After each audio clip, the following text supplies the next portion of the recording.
রবিবার কংগ্রেস ভবনে ত্রিপুরা প্রদেশ কংগ্রেসে এক বর্ধিত সভার আহ্বান করা হয়। এই সভায় প্রদেশ কংগ্রেসের কার্যকরী কমিটির সদস্য, জেলা ও ব্লক কমিটির সভাপতিগণ উপস্থিত ছিলেন। বৈঠকে জেলা এবং ব্লক কংগ্রেস সভাপতিদের কাছ থেকে সদ্যসমাপ্ত নির্বাচন সংক্রান্ত রিপোর্ট সম্পর্কে প্রদেশ কংগ্রেস নেতৃবৃন্দ অবগত হন। দলের সাংগঠনিক দুর্বলতা রয়েছে এমন ক্ষেত্রগুলি সংগঠনের বিস্তার লাভের জন্য এদিকে বৈঠকে একটি রোডম্যাপ করা হয়েছে। এই রোডম্যাপ অনুসারে শাখা সংগঠন ও বিভিন্ন বিভাগগুলিকে ঢেলে সাজানোর সিদ্ধান্ত নেওয়া হয়েছে। এর পাশাপাশি লোকসভা নির্বাচনে ভোট গণনা নিয়েও এই বৈঠকে বিস্তারিত আলোচনা হয়েছে। ত্রিপুরা প্রদেশ কংগ্রেস সভাপতি আশিস কুমার শাহ একথা জানান।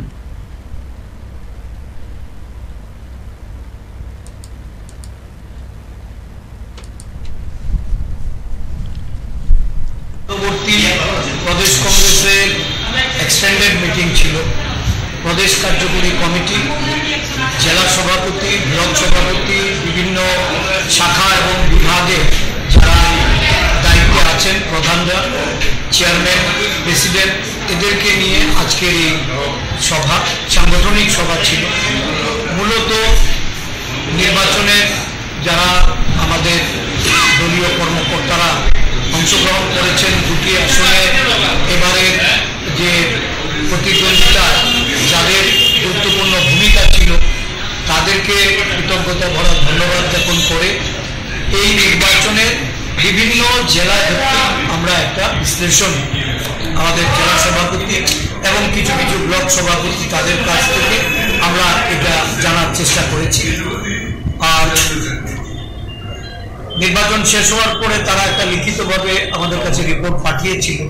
আজকে সশরীরে তাদের কাছ থেকে আমরা এই বিষয়গুলি আরো জেনে নিয়েছি। আগামী দিন দলীয় সংগঠনকে আরো বেশি করে আদিবাসী এলাকায় বিভিন্ন আমাদের যেখানে দুর্বলতা, সেইখানে সংগঠনকে পৌঁছানোর জন্য একটা রোডম্যাপ তৈরি করা হয়েছে। আমরা সাংগঠনিক কাজকর্মের জন্য কিছু দায়িত্ব অর্পণ করেছি।